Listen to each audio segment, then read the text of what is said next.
This might be my favorite summer fragrance right now. It has a unique DNA, insane performance for a fresh fragrance, and it gets compliments. Hey guys, welcome back to my channel. Today I'm talking about another Quentin Biche masterpiece, and this is La Selle d'Issey from Issey Miyake. This is an aquatic, musky marine fragrance. I discovered this scent last year during my vacation in Cyprus, and what caught my attention beside the DNA was how perfectly it suited that hot, arid climate from Cyprus. It was a very refreshing experience to wear this scent, but the biggest surprise was the performance. I'm not exaggerating when I say I sprayed this scent around 10 a.m. in the morning, of course. I spent hours in the Mediterranean Sea snorkeling, walking around, swimming, and wearing sunscreen. When I got back to the apartments around 7 p.m., the fragrance was still faintly there. You may say, well, 9 hours isn't that impressive, but remember, this was after spending hours in the sea. And something that's even more impressive, and this is something that has to do with the perfumer who created this fragrance, it's how the fragrance stays cohesive. The DNA was still there even after 9 hours. It didn't fall apart. Again, it's amazing. Now, so let's talk about how it actually smells. The official notes are salt, ginger, seaweed, cedarwood, and oak moss. But honestly, forget the note pyramid for a second and let me tell you my experience. Let me spray the fragrance as usual. 2 sprays. I think it's more than enough. Oh yeah.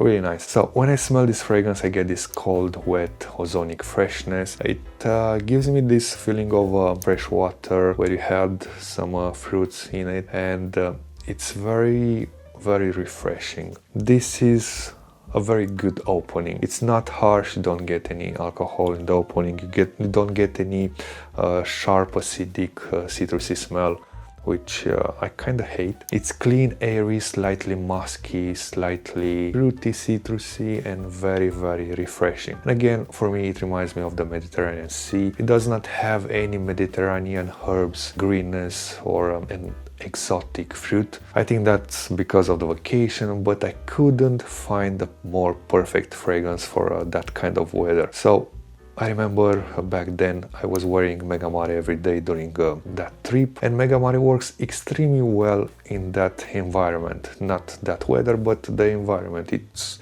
very dry in the dry down, of course. You have that amber woods in the Mega Mare, which gives the projection, but it also makes the fragrance very dry and screechy. And the La Selle d'Issey, it was different. It was musky, wet and round. It didn't develop that harshness amberwood dry down that I got from Mega Mare, which probably made me nose blind at some point. La Selle d'Issey stayed much softer, much cohesive, and that's what I really like about it. So you get this strong, aquatic, cold, salty, a little bit green, fruity scent profile. It doesn't feel harsh. It smells like a fresh air coming from the sea. There is also a bit of green freshness and a touch of ginger that gives it some energy. And if you're familiar with perfume materials, you probably recognize some aquatic materials doing the work right here, like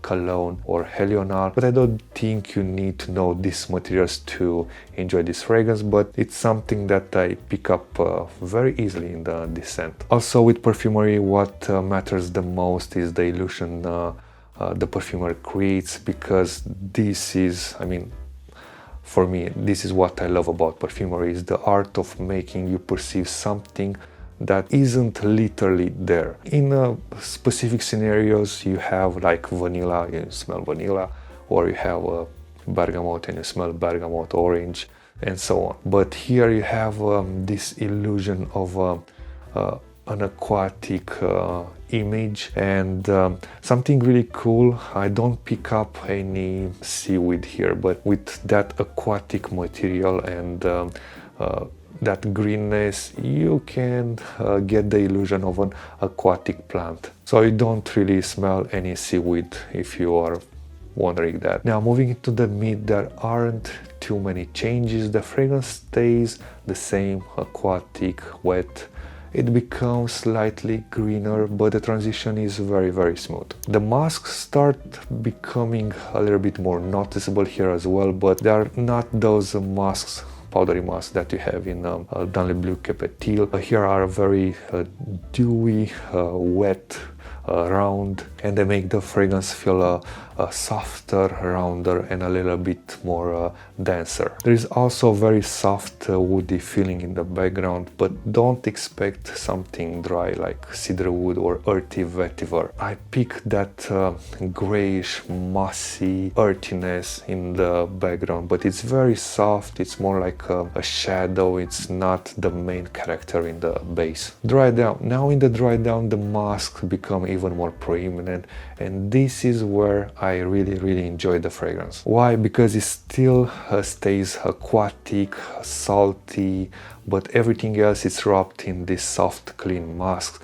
It's round, cohesive, and very easy to wear, to like, and yeah, it's very good for the summer, especially if you are on the seaside. And even after 5 or 6 hours, you still have some projection, not like it was in the opening, obviously, but it's still there. Another cool thing is that I don't seem to go nose blind to this scent, which is a really good stuff, because most of the time when I have a scent that has a very good longevity and projection, usually I get nose blind at some point, and that's because the amber woods that are used in those fragrances like Amber Extreme, or for example in Mega Mare Ambrosenite, which is very prominent, makes you nose blind. And here you have some amberwood materials, but they are very nicely dosed and wrapped up in those white masks. Now, talking about performance, this is an EDT that honestly behaves like an EDP.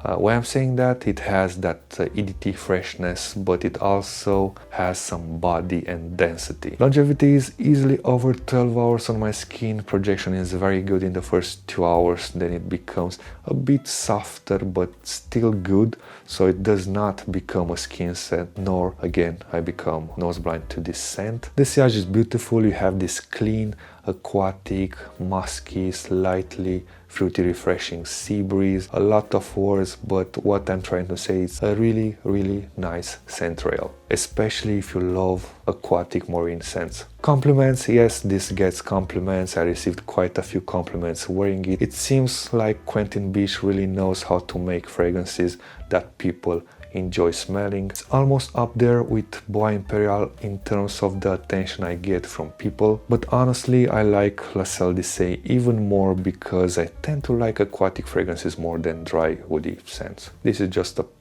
personal preference. Seasons, you can wear it year round, but summer is definitely its best season. For me, this is the perfect summer holiday fragrance. Sitting by the sea, having a cold drink, feeling that warm Mediterranean air, that's where this fragrance belongs. Price, you can find it around $70, and I think that's a very good price. This isn't a clone, it has its own identity. You might find reminiscence of Bois Imperial, or there is another Kenzo perfume that has some bits and pieces from this scent. However, this is Quentin Beach style. It has its unique DNA, that metallic, mineral, woody, iron shirt smell, which you can also find it here as well. Again, it has its own identity. It has an artistic side, but it's still very easy to wear. You get a unique DNA, you get excellent performance, and you get compliments. So that was my take on La Selle d'Issey. I hope you found something useful in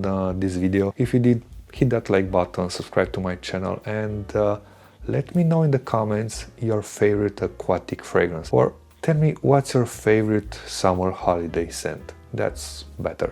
And until the next time, take care.